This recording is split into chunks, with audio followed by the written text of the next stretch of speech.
예, 잠언 27장 1절로 봉독합니다. 너는 내일 일을 자랑하지 말라. 하루 동안에 무슨 일이 일어날는지 내가 알 수 없음이니라. 타인이 너를 칭찬하게 하고 내 입으로는 하지 말며 외인이 너를 칭찬하게 하고 내 입술로는 하지 말지니라.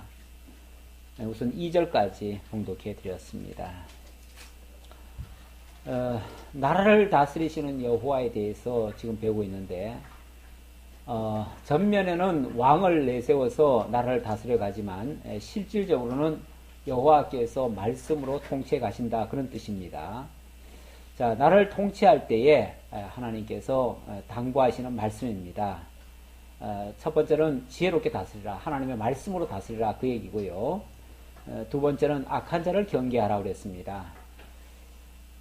왕이 나라를 다스려갈 때 혼자 다스려가는 건 아니고 신하들을 세워서 다스려가는데 그때 미련하고 악하고 게으르고 이런 자들을 세워서 다스려가면은 그것이 효과적으로 이루어지질 않습니다. 올바른 통치가 되질 않습니다. 그래서 악한 자를 경계하라는 말씀을 계속해서 해오다가 오늘 27장에 넘어와서는 이런 말씀을 합니다.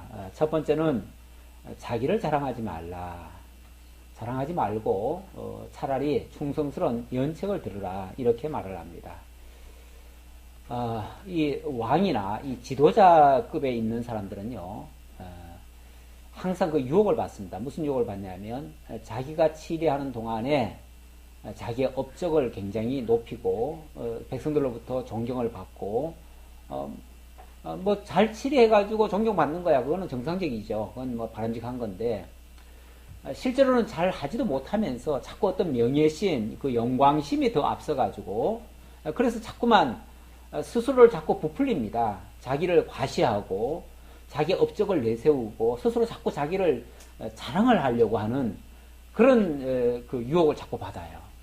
그래서 자기가 하는 일은 자꾸 과대해가지고 굉장히 막 포장을 해서 막 부풀려가지고 자기 임기 내에 뭔가를 이뤄내려고 업적을 막 쌓으려고 하고 이런 시도를 많이 하죠. 이게 쉽게 말하면 자랑이죠. 그런데 그런 데다가 관심을 기울이기 시작하면요, 모든 것은 전시 행정이 되는 겁니다. 다시 말하면은 사람 보라고 하는 일이 되는 거죠. 그거는 진짜 백성들을 위해서 하는 게 아니고 백성들을 위해서 하려면은 정말 백성들이 아픈 곳이 어디며 필요한 것이 무엇이며 백성들의 그 모든 것을 찾아봐야 돼요. 그래서 백성들 쉽게 말하면 뒤치다꺼를 해줘야죠. 뒤치다꺼를 해줘야 그게 이제 물론 그렇게 하면은 자기는 빛나지 않을 수도 있어요. 왜냐하면 백성들 뒤치다꺼리만 계속 하는 거니까 자기 임기 동안에 계속 뒤치다꺼리만 하다가 이제 끝나는 거죠. 그럴지라도 그게 지도자의 올바른 태도라, 그 말이죠. 그게 올바른 거고, 자꾸 자기를 내세우려고 하면 남으로 하여금 제대로 못하게 하든지 이럴 수가 있어요. 그리고 칭찬도 그래요. 누구든지 다 잘했으면 좋겠죠. 그리고 칭찬받으면 좋겠죠. 저 사람은 참, 저 왕은 참 훌륭합니다, 이렇게 길이길이 역사에 남기를 바라죠. 누구든지 그럴 수 있지요. 하지만 그것도 자기가 자꾸만 자기 PR을 해가지고 그렇게 하는 거는, 그거는 오래 못 가는 거죠. 자기 당대에는 그럴 수 있을 거예요. 당대에는, 왜냐하면은, 예를 들어서 독재국가나 이런 데 보면은요, 자기 업적을 굉장히 과시합니다. 과시하면서 당대에 막 모든 백성들로 하여금 막 추앙을 하게끔 이렇게 만들죠.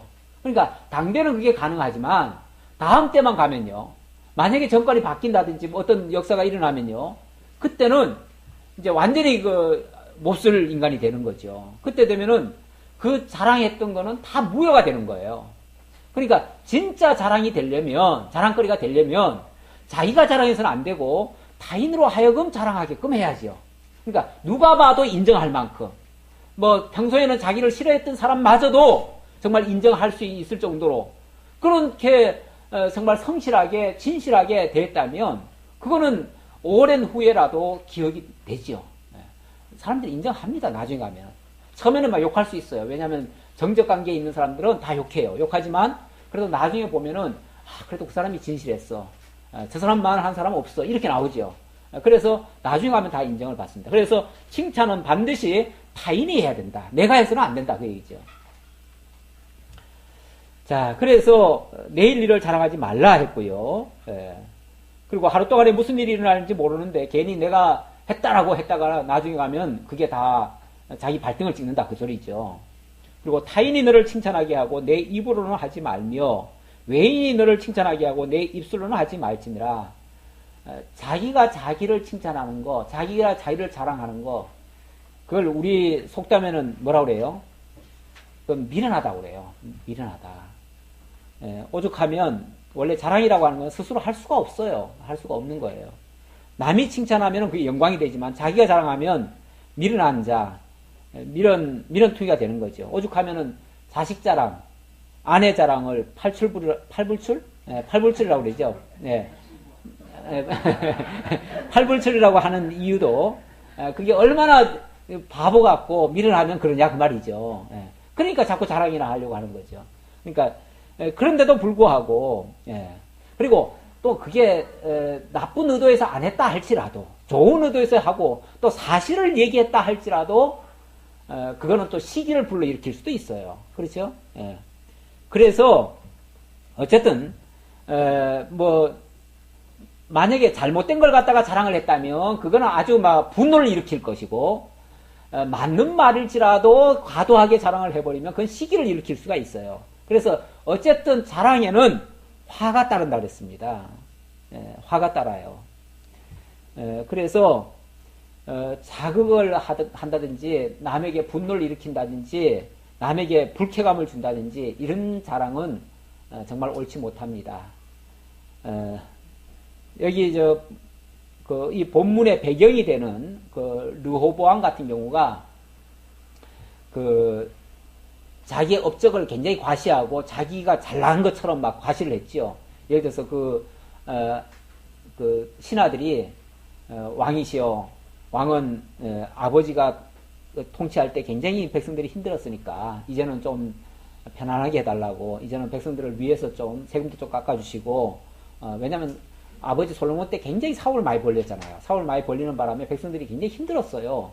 그러니까 이제는 조금 사업도 좀 줄이고 이제는 좀 백성들 좀 편안하게, 백성들 좀 돌봐달라고, 민생을 좀 돌봐달라고 이렇게 정중하게 부탁을 했어요. 그랬더니 이놈이 하는 말이 내 손가락이 아버지보다 더 굵다. 그래서 나는 힘도 뭐 아버지보다 더 세다. 그러니까 나는 아버지보다 더 일을 많이 할 거다. 배는 더 할 거다. 막 이런 식으로 얘기를 했죠. 그러면서 은근히 자기의 그 어떤 위용을 자랑을 했죠. 그랬다가 뭐가 됐죠? 화를 입었죠. 막 백성들이 다 분노를 한 거죠. 거기다가 정적에게 또 빌미를 줘가지고 결국 여로보암이 그것 때문에 나라를 쪼개가는 그런 결과까지 만들어냈죠. 그러니까 이런 자랑 결코 바람직한 자랑이 아니었다 그 말이죠. 자, 그 다음 5절입니다. 좀 더 읽었나요? 돌은 무겁고 3절입니다. 돌은 무겁고 모래도 가볍지 아니하거니와 미련한 자의 분노는 이 돌보다 무거우니라.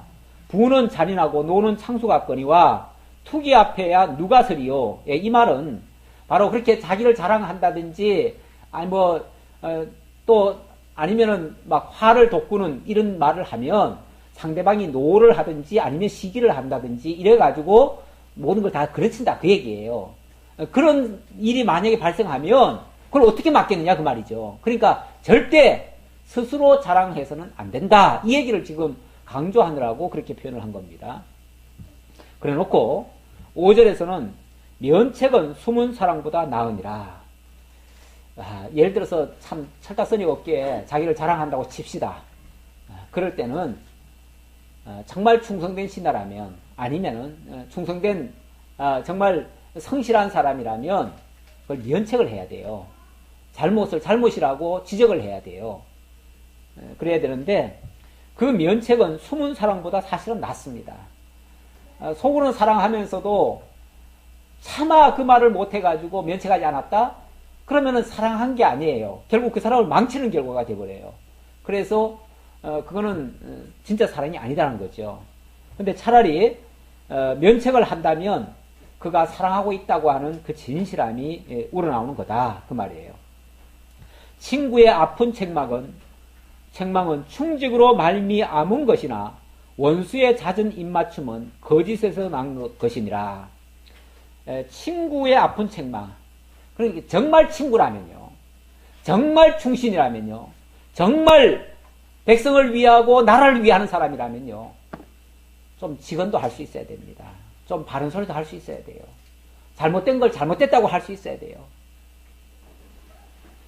그런데 보면 그러지 않지요.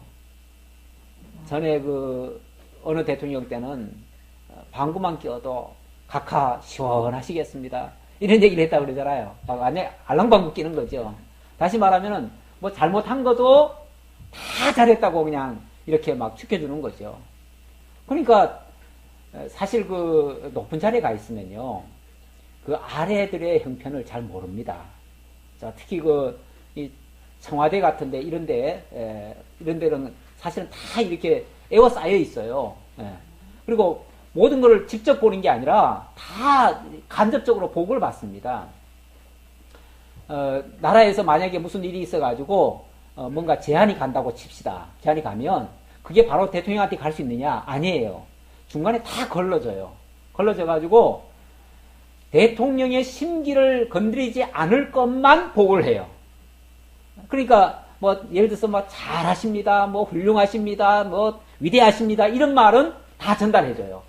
그런데 조금이라도 불편한 소리는 하나도 전달 안 하는 거예요.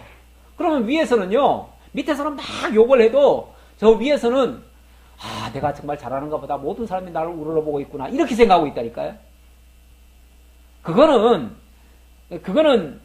그러니까 원수의 잦은 입맞춤은 거짓에서 난 것이라 그랬는데 그런 식의 마치 알랑방구 같은 그런 소리나 그런 내용들은 그거는 결국은 거짓이고 이걸 이용하겠다는 거고 그걸 통해서 자기가 뭔가를 얻겠다는 그런 속셈이 있어가지고 그 나쁜 의도로 사실은 접근하는 거거든요.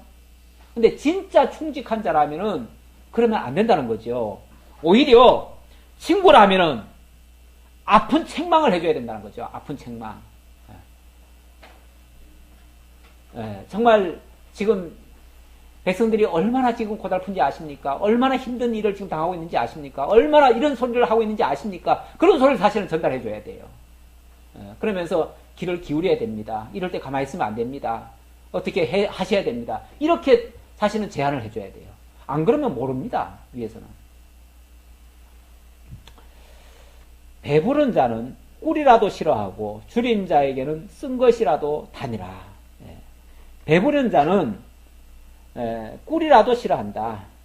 아무리 좋은 거라도 배부를 때는 싫어할 수밖에 없어요.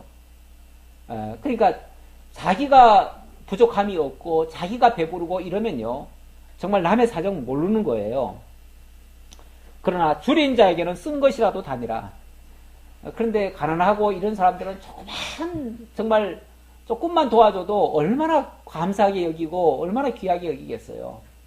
그런데 있는 사람들이 없는 사람 형편을 알 수 없고 권세자들이 정말 힘없는 백성들의 그 형편을 잘 몰라요. 잘 모르니까 결국은 그것을 잘 돌보지 못한다. 그런 뜻이라고도 볼 수 있습니다. 고향을 떠나 유리하는 사람은 보금자리를 떠나 떠도는 새와 같으니라. 고향을 떠나 유리하는 사람.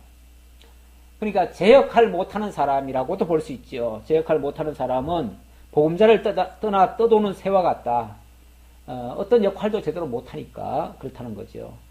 기름과 향이 사람의 마음을 즐겁게 하나니 친구의 충성된 권고가 이와 같이 아름다우니라. 기름과 향이 사람의 마음을 즐겁게 하듯이 친구의 충성된 권고는 바로 이렇게 그 사람을 윤택하게도 할 수 있고 그 사람이 정말 나중에 풍요롭게도 할 수 있다. 그러니까 그런 충고를 잘 듣는 사람이라면 나중에 그것이 아주 양약처럼 돼가지고 그 사람의 길이 업적을 높일 거예요. 그래서 길이길이 그 사람이 정말 후대에도 훌륭한 사람이었다 이렇게 칭송을 받을 거지만 만약에 그런 친구가 그냥 아랑방구나 끼고 자꾸 좋은 소리나 하고 이랬다가는 결국 그 사람을 위하는 게 아니고 결국은 그 사람을 망치는 결과가 된다는 거죠. 그런 거는 굉장히 위험한 내용이라는 거예요. 내 친구와 내 아비의 친구를 버리지 말며 내 환난 날에 형제 집에 들어가지 말지어다. 가까운 이웃이 먼 형제보다 나으니라. 내 친구와 내 아비의 친구, 다시 말하면 정말 충성된 친구 또는 아버지 때에 충성스럽게 섬기던 그 신하, 그런 신하를 절대 버리지 말아라 그 말이죠. 사실 그 르호보암만 해도요, 그 늙은 신하들이 있었잖아요. 늙은 신하들이 사실은 아버지를 섬기던 신하들이었단 말이에요. 그 신하들이 정말 그 아들에게 어찌 보면 아버지 때에 조금의 어떤 과실이 있었으면 그것도 좀 얘기했을 테고, 아버지의 실수를 거듭하지 않기 위해서 정말 직언을 해주었습니다. 아버지 때는 이랬지만 당신은 이러시면 안 됩니다. 이번에는 이렇게 해주셔야 됩니다. 하고서 정말 충성된 직언을 해줬거든요. 그런데 그거를 그냥 이런 지하에 거절해버렸잖아요. 그리고는 누구 말 들었어요? 자기 그야말로 어릴 적부터 같이 자라난 형제 같은 놈들. 그 형제 같은 놈들은 다 누구예요? 다 자기 같은 놈들이잖아요. 자꾸 놈들이라고 나오네. 왜냐면 불알 친구니까 다 어릴 적부터 같이 자라났으니까. 그러니까 그냥 맨날 서로 좋은 얘기만 했을 거 아니에요. 그렇죠? 서로 자기 친구 위하는 얘기만 했지요. 그러니까 그런 친구 집에 들어가가지고 그 친구 말 들으면 뭐가 돼요? 지 생각이나 걔 친구나 걔 생각 똑같지요, 그거는 전혀 도움이 안 되는 얘기죠. 그러니까, 차라리 이 충언을 들을 때는요, 너무 가까운 측근 얘기를 듣는 게 아니라 좀 멀리 있는 사람, 지금은 좀 태물 같아도, 좀 원로로 있던 사람들, 그런 사람들 얘기를 듣는 게 좋아요. 그래서 국가에도 보면은 국가 원로회의라는 게 있어요.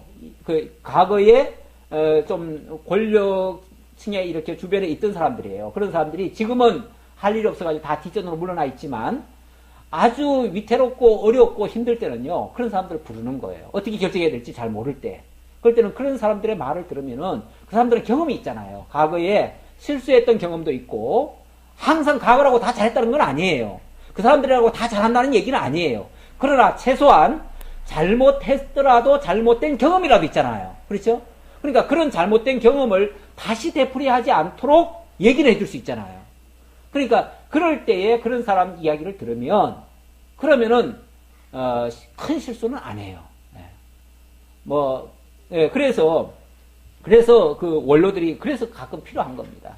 우리 총회에서도 보면은 총회 그 증경 총회장들이 있어요. 그런데 이 젊은 사람들이 항상 뭐라 그러냐면 저 꼰대들 그냥 고집불통이고 그냥 저런 사람들 때문에 저런 사람들 왜 빨리 안 죽냐고, 저런 사람들 죽어야 빨리 이게 뭔가 개혁도 되고 뭔가 좀 되는데 안 된다고 아예 노골적으로 그렇게 얘기하는 사람이 있어요. 이번 총회에서도 뭐가 조금 안 되니까 그냥 막 노골적으로 앞에 나와가지고 그렇게 발언한 사람이 있었는데 물론 그분들 때문에 앞으로 발전이 안 되는 부분도 없잖아 있어요. 왜냐하면 뭐 좀 하려고 하면 자꾸 브레이크를 거니까. 그래서 이제 좀 답답하고 좀 그런 면은 없잖아 있기는 있는데 그분들한테 아주 중요한 문제가 있을 때는 그래도 그분들밖에 없어요 또. 이번에도 뭔가 하나 중간에 일이 좀 잘못돼가지고 결국은 그분들이 해결했어요.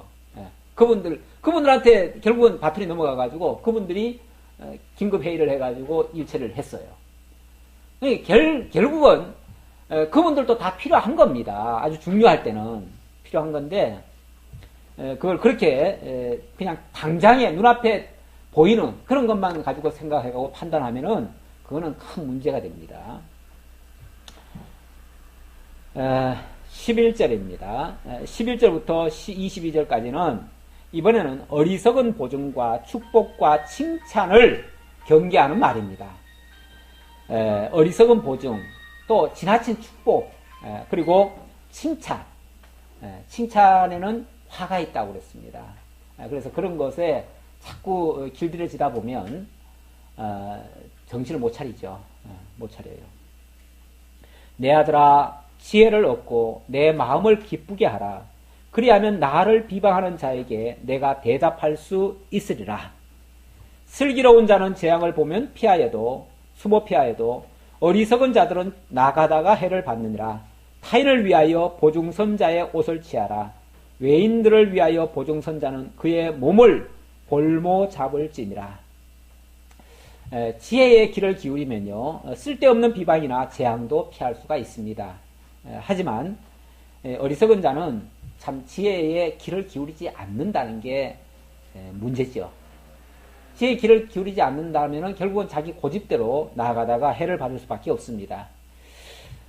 타인을 위하여 보증이 된 자, 타인을 위하여 보증이 된 자, 보증을 섰으니까 그 타인이 그 임무를 감당하지 못하면 결국은 옷을 뺏길 수밖에 없습니다. 지혜가 없으면 함께 수렁에 빠질 수밖에 없다는 얘기고, 이것은 지혜의 필요성이 이렇게 절실하다는 것을 강조하는 이야기입니다. 자, 그리고 이른 아침에 큰 소리로 자기 이웃을 축복하면 도리어 저주같이 여기게 되리라. 축복이라는 건 원래 좋은 거죠. 그렇잖아요? 좋은 건데 그것도 격에 맞아야 되고 상황에 맞아야지 아무 때나 축복하면 되겠습니까? 축복한답시고 뭐 아침 일찍이 가가지고 이웃집에 가가지고 막 큰 소리로 떠들어대면 그게 축복입니까? 그건 뭐 회방 놓는 거죠. 욕하는 거나 마찬가지로 오해받을 수도 있죠. 우리가 기도는 참 좋은 겁니다. 그래서 기도를 마땅히 해줘야 되지만 아무 데나 가서 막 기도하다가는 또 그것도 또 욕먹을 수 있어요. 사실 우리가 이제 병원 같은 데 가보면은 다들 고요한 상태에 놓여 있잖아요. 그래서 다 안정 상태에 있는데 그런 데 가가지고 막 크게 또 이렇게 축복 기도하는 사람들이 있더라고요. 있는데 그런 것도 조금 물론 의도는 좋지요. 의도는 좋지만 그것이 그 상황에 맞게 해야 되는 거지 아무 때나 그렇게 하면 안 되는 거죠. 뭐 상갓집이나 이렇게 엄숙한 데 가가지고는 또 함부로 그렇게 또 축복해도 안 되는 거죠. 그러니까 할 때가 있고 안 할 때가 있고 또 하더라도 좀 격에 맞게 그렇게 할 것이 있습니다. 만약에 그런 것이 맞지 않으면 이거는 도리어 저주같이 여기게 되리라. 잘못된 축복은 마치 저주같이 상대방에게 들려지게 된다. 그런 얘기예요. 이건 쓸데없는 거 하지 말라는 뜻이겠죠. 뭐 과도한 거 하지 말아라. 그런 얘기고 다투는 여자는 비 오는 날에 이어 떨어지는 물방울이라. 참 비유도 다투는 여자 뭐 여자분들이 원래 말이 좀 많은데 또 다툴 때는 얼마나 또 세게 말합니까? 그럴 때는 막 연이어서 떨어지는 물방울 소리 같이 이거 뭐 걷잡지를 못하는 막을 수 없는 그런 상황이죠. 그를 제어하기가 바람을 제어하는 것 같고 바람 막아내기가 힘들죠. 쉽지 않죠. 또 오른손으로 기름을 움키는 것 같으니라. 막 기름 쏟아졌는데 그거 움키려고 아무리 손으로 잡아도 그게 움켜집니까? 안 움켜지죠. 그러니까 이 참 여자들 그 제어하기가 쉽지 않은 모양이에요. 단순한 여자라는 차원보다도 지금 어리석은 축복이라든지 또 어떤 어리석은 그런 행위에 대한 이야기겠죠. 그런 걸 얘기하는 것이고 그 다음 17절 철이 철을 날카롭게 하는 것 같이 사람이 그의 친구의 얼굴을 빛나게 하느니라. 철이 철을 날카롭게 한다. 그렇죠. 철을 뭘 만들려고 하면 결국은 철 가지고 또 만들어야죠. 그러니까 이 말을 하는 이유는요. 모든 문제는 사실은 사람에게서부터 나오거든요. 그런데 그 문제를 또 푸는 것도 사람에게서 또 있어요. 그러니까 이 문제도 물론 만들지만 그 문제를 또 푸는 것도 결국은 사람이에요. 그런데 누가 문제를 만들고 누가 문제를 풀 수 있는가? 지금 그 얘기를 하고 싶어서 지금 이 말을 하는 거예요. 무화과나무를 지키는 자는 그 과실을 먹고 자기 주인에게 시중드는 자는 영화를 얻느니라. 물에 비치면 얼굴이 서로 같은 것 같이 사람의 마음도 서로 비치느니라. 무화과나무를 지키는 자는 그 과실을 먹고 주인에게 시중들면 영화를 얻을 수 있다. 마치 인광보 같은 그런 얘기 비슷한데 좀 고다한 말이 물에 비치면 얼굴이 비치는 것 같이, 얼굴이 서로 같은 것 같이 사람의 마음도 서로 비친다. 다시 말하면 정말 서로가 마음을 이해하고 정말 진실한 친구 사이, 그리고 진실한 충성된 사이. 지금 아까 얘기한 거는 무화과 나무 지키는 자가 그 가시를 먹는다는 말은 아주 충성된 자를 얘기하는 거고, 그 뒷말은 아주 진실한 친구. 다시 말하면 마음과 마음이 서로 하나처럼 이렇게 마치 거울에 비치는 것처럼 이렇게 일치되는 상태. 이런 자들은 쉽게 말하면 문제를 풀 수 있는 사람이고, 아니 그렇지 않은 사람은 문제를 만드는 사람이에요. 그러니까 진실한 사이에서는 이 문제가 풀어지고, 이 좀 사악한, 그러니까 서로 생각이 다르고 목적이 다르고 방향이 다른 사람들끼리는 상대방을 사실은 해하는 겁니다. 다시 말하면 충성된 직언을 해줘야 되는데 직언을 못하는 거죠. 못하고 그냥 입에 발린 소리만 하이제키니까 그럴 때는 오히려 그 사람을 위하는 게 아니고 해치는 거죠. 네. 이런 경우에는 문제를 더 꼬이게 만들고 더 어렵게 만든다는 거예요. 예. 스월과 아바도는 만족함이 없고 사람의 눈도 만족함이 없느니라. 이 스월, 아바돈, 이거는 이제 저 음부 같은 걸 얘기해요. 저 지옥 같은 거. 원래 지옥은 엄청나게 뜨거운 불로 막 이글이글거리면서 수많은 영혼들을 다 집어삼키면서도 족하다 하질 않아요. 다시 말하면 더 집어삼키려고 계속 으르렁거리고 있어요. 그런 것처럼 사람의 눈도 만족함이 없다. 도가니로 은을, 풀무로 금을, 칭찬으로 사람을 단련하느니라. 자, 무슨 얘기 하려고 그러냐면 정말 충언을 하지 아니하고 막 칭찬해가면서 뭐라고 할까요? 간신배들처럼 이렇게 말하는 자는 그 상대방을 죽이고도 음부처럼 집어삼키고도 만족할 줄 몰라서 계속 그 짓을 또 한다, 그 얘기예요. 그런 사람은요, 아예 쓰지 말아야지. 그런 사람이 개가천선해가지고 바로 할 것이다? 절대 그렇지 않아요. 그래서 그런 사람의 그 칭찬은요, 마치 뭐와 같은 거 아니, 도가니로 은을, 풀무로 금을 연단하듯이 칭찬으로 사람을 단련하는 거다. 쉽게 말하면 나 훈련시키는 거다, 그 말이죠. 나 고생에 빠뜨려가지고 굉장히 어려움 속에 나를 집어넣는다, 그 말이죠. 집어넣는데 그런 사람 곁에를 아예 안 둬야지. 그런 사람을 옆에 두면은요, 마치 어떤가 하면은 22절 말씀처럼요, 미련한 자를 곡물과 함께 절구에 넣고 공의로 찌을지라도 그의 미련은 벗겨지지 아니하느니라. 원래 그 옛날 디딜빵에다가 보리, 쌀 이런 거 넣고 이렇게 찌우면은 껍데기가 다 벗겨지잖아요. 벗겨지는데 미련한 인간은 그렇게 해도 안 벗겨진다는 거죠. 이게 안 된다는 거죠. 어떻게 보면 천성이 그렇고 아예 그런 의도가 있기 때문에 그런 사람은 아예 근접을 하지 말아야지. 그런 사람을 써가지고 잘할 것이다, 잘하기를 기대한다, 안 된다는 거예요. 그러니까 아예 미련한 자를 가까이 두지 말아라. 그런 자를 친구처럼 여기지 말아라. 그런 자를 신하로 쓰지 말아라. 이런 얘기예요. 자, 그 다음 23절로 27절. 양떼의 형편을 살피듯 어린 백성을 돌보라고 권고하는 장면입니다. 참 지도자가 항상 잊지 말아야 될 거는, 지도자는 자기를 위해서 존재하는 자가 아니에요. 자기를 위해 존재하는 자가 아니라 백성을 위해 존재하는 자예요. 왕은. 그렇죠? 왕은 백성을 위해 존재하는 자지 자기를 위해 존재하는 자가 아니에요. 이 독재자가 무서운 거는요, 독재자는 천상천하 유아 독전입니다. 다시 말하면 자기밖에 없어요. 모든 백성은 자기의 권력을 유지하는 수단으로 써요. 대표적인 게 북한의 김정은이 아니에요. 그렇죠? 이 사람 같은 경우는 모든 인민은 누구를 위해서? 당과 수령님을 위하여 잖아요. 그렇죠? 아니 그건 구호가 그래요. 수령을 위하여. 그래서 수령에 대한 결사옹의로 이렇게 나오잖아요. 결사옹의. 우리가 죽을지라도 수령은 지킨다 그 얘기 아니에요. 그렇죠? 결사옹의. 이게 독재자들의 똑같은 패턴입니다. 모든 독재자는 다 그렇습니다. 물론 독재 중에 아주 최고의 지금 독재를 쓰고 있는데 과거에 수많은 독재자들이 있었어요. 그 수많은 독재자들이 사실은 다 비슷한 모습이었습니다.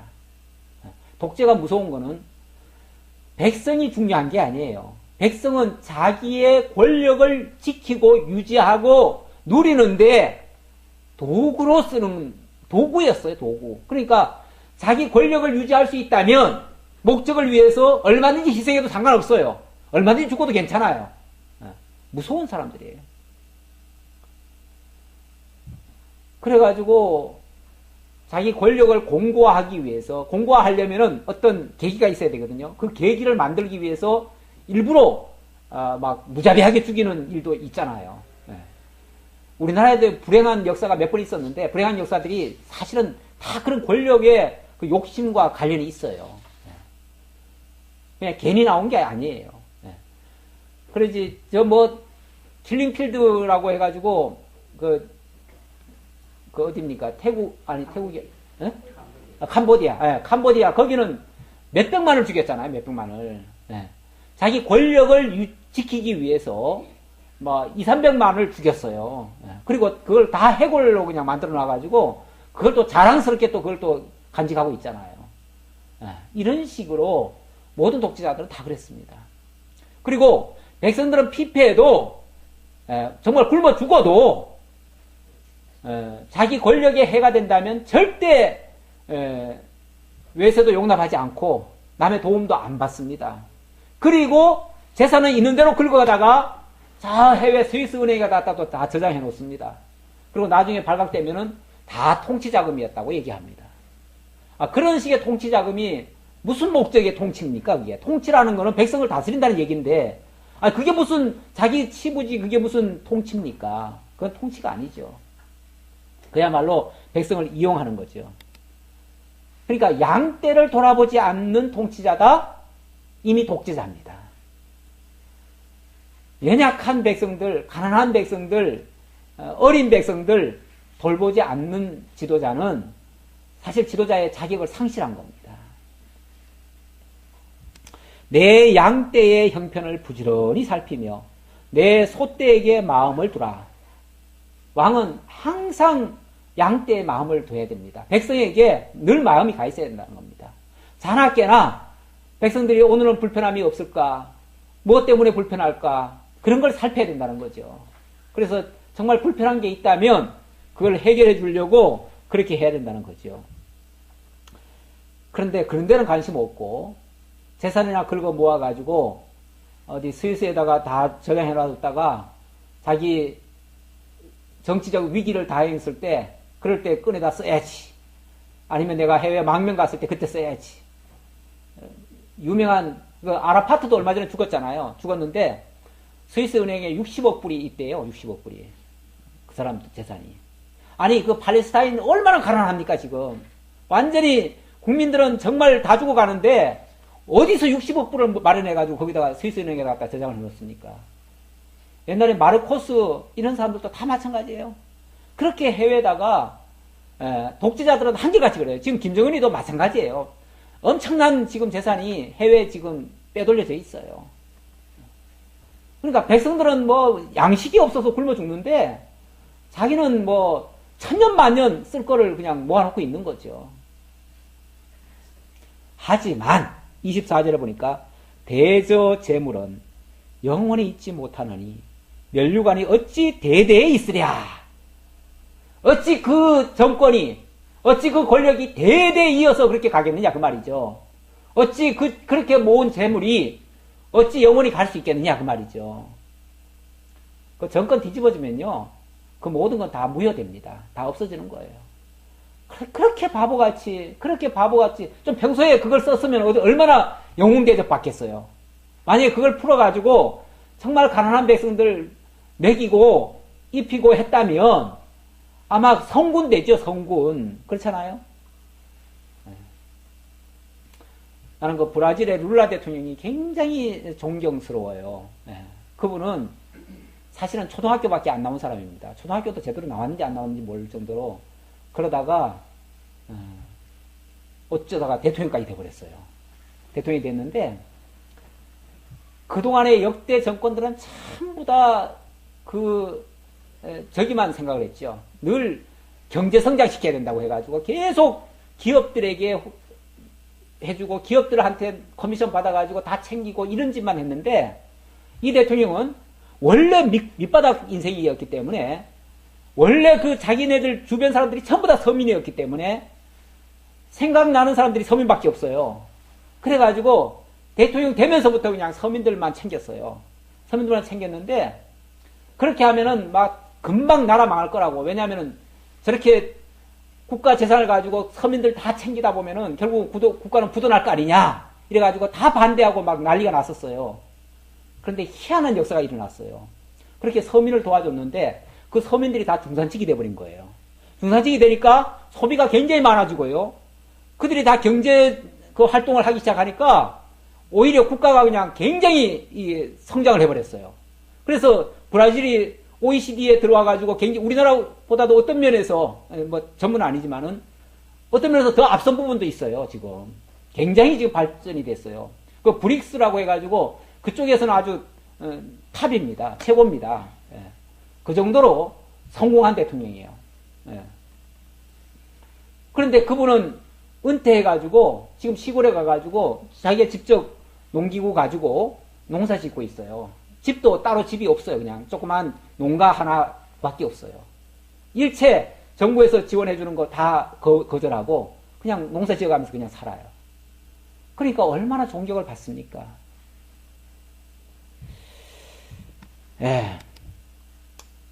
오래 가지 않습니다.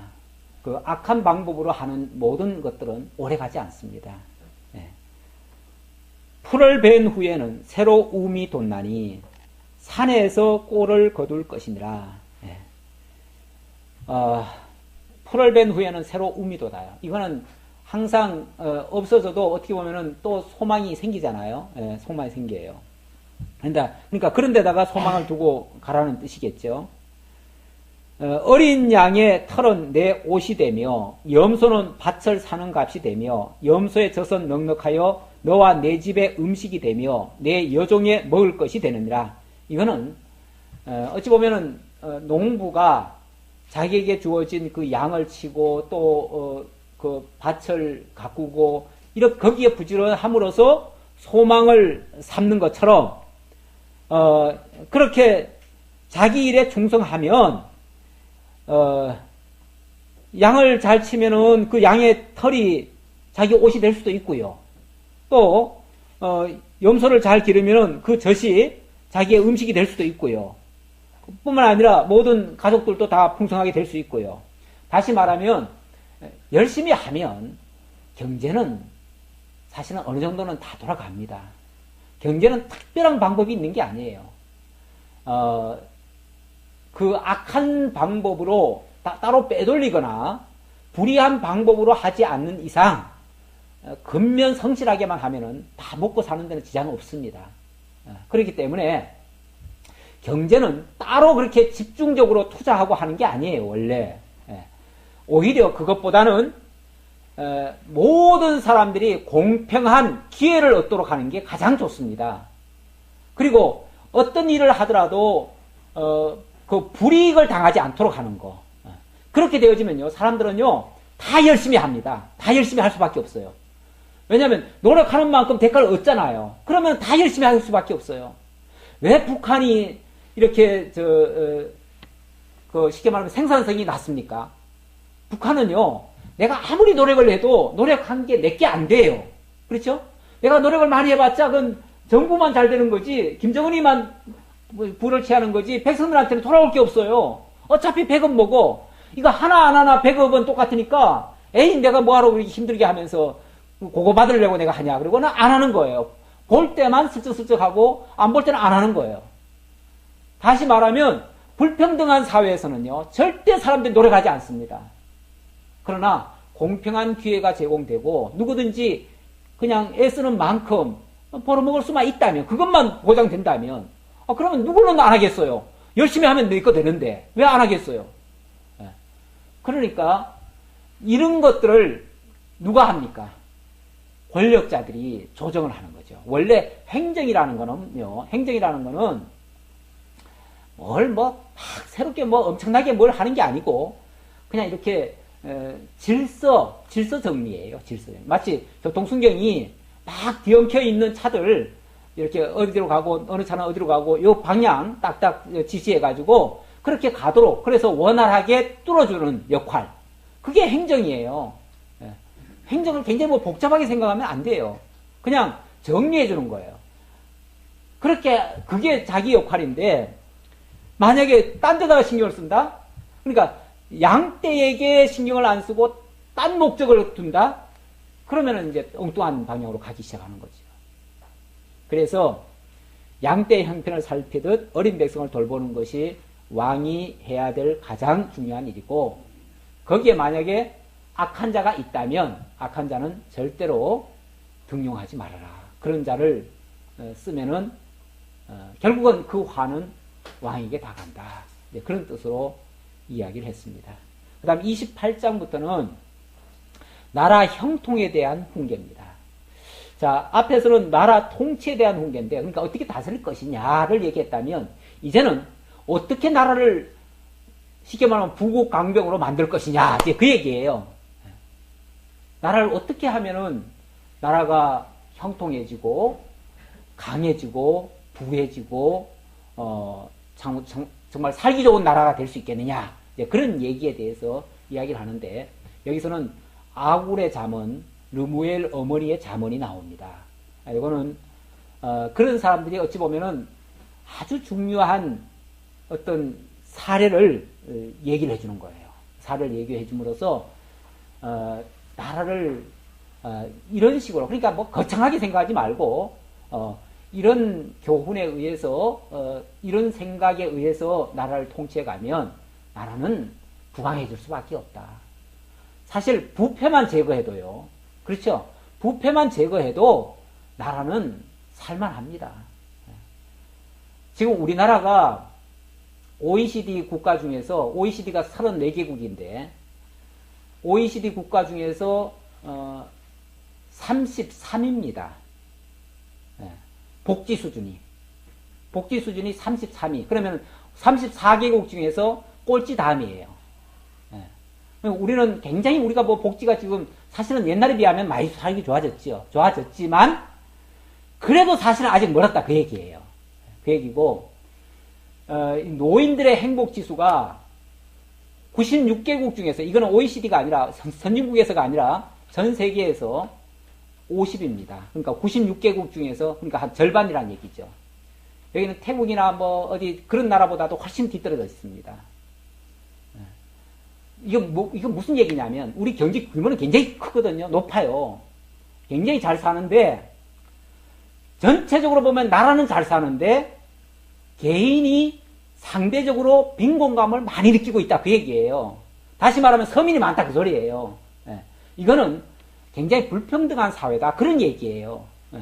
이것이 지금 우리나라가 지금 현재 안고 있는 하나의 문제입니다. 문제인데,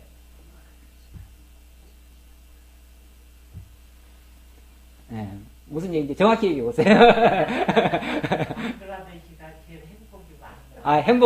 행복지수는 방글라데시가 제일 1위라고는 말도 있었죠. 근데 이건 단순한 행복지수가 아니라 빈곤지수, 빈곤. 그러니까 그 노인들이 얼마나 빈곤하게 사느냐를 지금 따졌을 때 그렇게 빈곤하다, 그 얘기예요.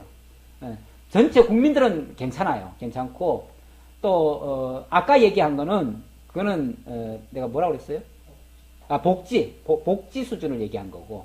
그러니까 국민들에게 평균적으로 복지가 얼마나 지금 잘 되고 있느냐, 그걸 얘기하는 건데, 우리는 아직까지 복지가 굉장히 떨어져 있다는 거죠.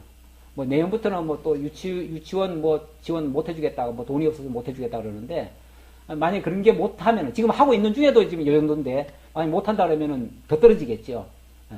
그러니까 아직은 우리가 거기에는 신경을 많이 못 썼다는 거죠. 왜 그러냐면 계속 경제만 발전시키려고 애를 썼지, 실제 복지에는 신경을 그만큼 못 썼다는 거예요. 이제 조금 쓰고 있는 중이에요.